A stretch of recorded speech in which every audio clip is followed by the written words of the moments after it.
Welcome to toy-polloi. Hello and welcome to another video from toy-polloi. Now recently I received a donation box from Omar Khan which contained all of his childhood G.I.Joe and Action Force figures. He said that he no longer had any sort of connection to them and thought it would be a nice idea to send them to me to do a bit of restoration work on and just sort of generally sort of fix them up a bit. Now there was quite a lot of stuff in that box and I'm going to start with some of the simpler projects, and I think the simplest one is possibly this, which is the Pom-Pom gun. Now this is not something I've ever had before in my collection, but it's a nice little wind-up toy, and sadly this one doesn't wind up particularly well. If you sort of wind up the bit on the top, both guns are supposed to go in and out, but as you can see here only one of them is working, so I'm going to guess that something is broken inside of this gun. So I thought it'd be fun just to sort of take this apart and do a bit of a sort of research video on it, because it's not a toy I've ever owned, so it's going to be the first time I ever look inside it. Now I think this was released as a G.I. Joe gun on the card, and here in the UK it was a mail away. You could actually mail away for quite a lot of these motorised little vehicles, and Omar's given me a few more which I will probably get onto in the future. But let's first up take this one apart and see if we can fix it, because it looks like it should be fixable and everything else on it is in really nice condition. Normally when I fix a toy I have a sort of general idea of what's wrong with it, but on things like this where it's one that I've never owned, I really have no idea what to expect inside it. There's obviously going to be a little wind-up motor because that's what powers it. There's a little switch here that means you can sort of switch the motor on and off. If I just wind this up, you can see if I switch that here it stops the motor working, and if I switch it to the left again it starts. And then there's going to be a little bit of a mechanism which is what moves these two guns back and forwards, but as to why it's broken and why it's not working, that will be the mystery for me, because it's just a case of I will open it and we'll see what's inside. So I'm going to get a little Phillips screwdriver here.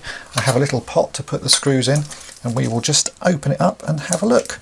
So I'm going to carefully unscrew these, put the screws in the pot so that I don't lose them. Sometimes with motorised vehicles things ping out, so I'm going to be quite cautious when I take the front off this. There's only those two screws there, so we just have to now prise it apart. Hopefully nothing falls out. Oh, there goes, something has fallen out and all the gun bits have fallen off. You just have to sort of remember where everything is. Oh, that's interesting, and I can immediately see it doesn't look like anything is broken, but one of these sort of control gears has come off the shaft that is powered by this little wind-up motor. So it looks like that could be the issue. The gun part there doesn't look like there's anything broken on it. Should we see if we can take the other one out just to see if we can compare it. So there's the other side gun. So yeah, nothing is broken on those. It does just look like we have some problem with this back gearing. So if I can again just carefully pull this section out. So that's the sort of wind-up motor, and there you can see is the sort of little control gear with the two little, not really sure what you would call those, maybe pulleys or something, certainly discs with a little peg on it, and that peg clearly locks into this part of the gun, and as it rotates around pulls the gun forwards and backwards.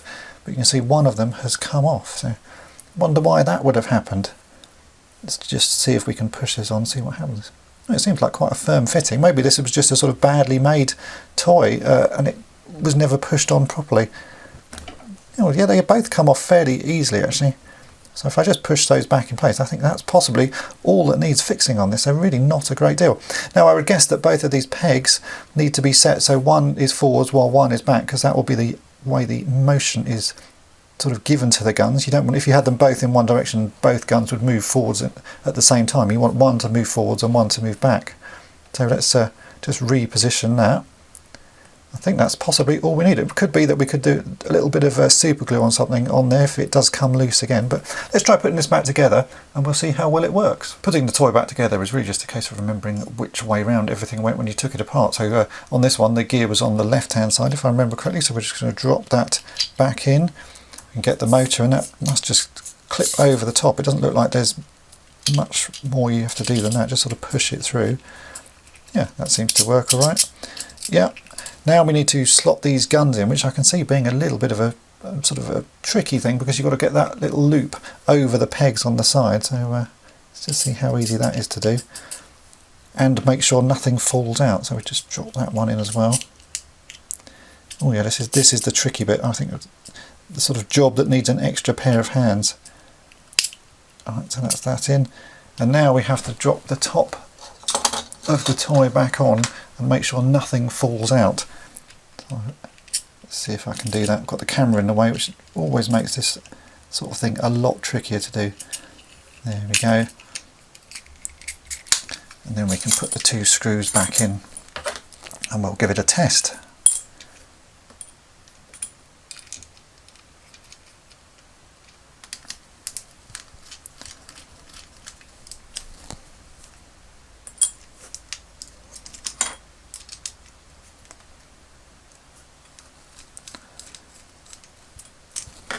Just like that. So we might as well give this a test now. I'm going to wind this up and we'll hopefully both of those guns, if I switch off the thing, there you go, working again. So both of the guns are moving back and forwards just like it would have done when you originally got it out of the packet.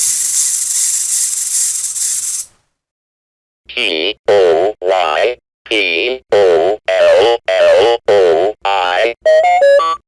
And there we have it, the Pom-Pom gun from G.I.Joe and Action Force is back up and running. Sometimes when you're fixing toys, you just never know what you're going to find when you take it apart. And on this instance, there was nothing particularly wrong with it. It just looked like one of the sort of gears and sort of pulley bits had sort of pinged out of place. And with a simple bit of sort of taking the toy apart, unscrewing it, and just using a little bit of sort of common sense, you can easily work out what has gone wrong with it. So there we go, that's the first toy from Omar's donation that I've managed to put back together. And it really wasn't much work at all. So a job like that, really nice to do. Quick sort of 5-minute fix, and you can get a lot of satisfaction because you know you've managed to get this thing working. And so even though there wasn't a great deal of sort of fixing going on in this video, I hope you found it interesting because it's always nice just to be able to take a toy apart and get it back up and running. So thanks for watching.